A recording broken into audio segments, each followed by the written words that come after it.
নমস্কার, জয় মাতা। মীন রাশিতে 29 মার্চে যে শনি প্রবেশ করছে তাতে মানুষের মনোভাব কেমন হওয়া দরকার, মানুষ কিভাবে চলবে, কি করলে শনিদেবকে সন্তুষ্ট করতে পারবে।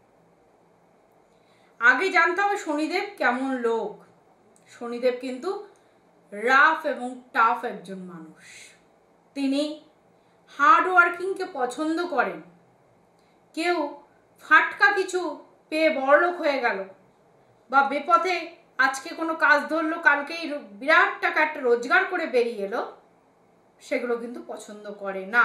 অর্থাৎ এই মীন রাশিতে গত 2.5 বছর শনির সাড়ে চলছে, আরও থাকবে।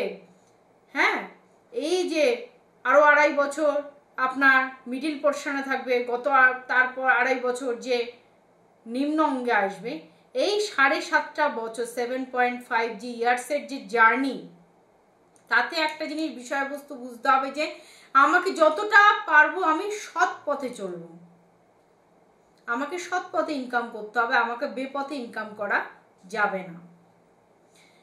আর বেপথে ইনকাম করতে গেলেই আপনাকে কিন্তু তার মুখোশ কিন্তু সবার সামনে চলে আসবে।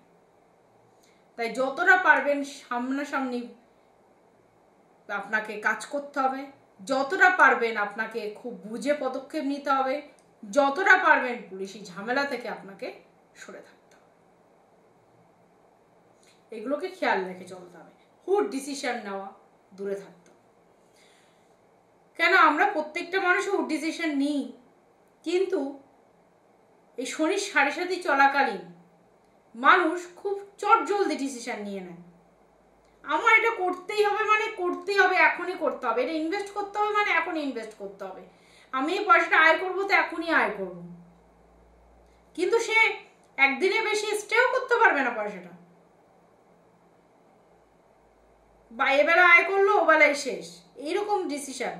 কিন্তু এই ডিসিশন কিন্তু মানুষের জীবনে খারাপ একটা পথ ডেকে আনবে, অর্থাৎ মীন রাশি ক্ষেত্রে।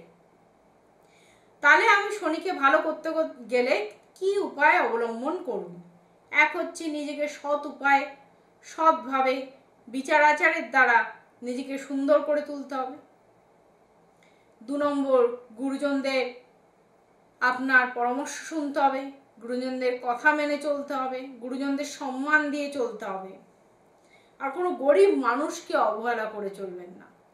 গরিব মানুষকে ইজ্জত দিন, ভালোবাসুন, খাবার দাবার দিন।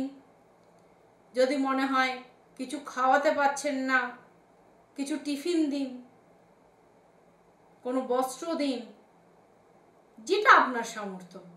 মেনলি গরিব মানুষকে কিন্তু ইজ্জত দিয়ে চলুন, আপনার শনি আপনি ভালো ফল দেবে। নমস্কার।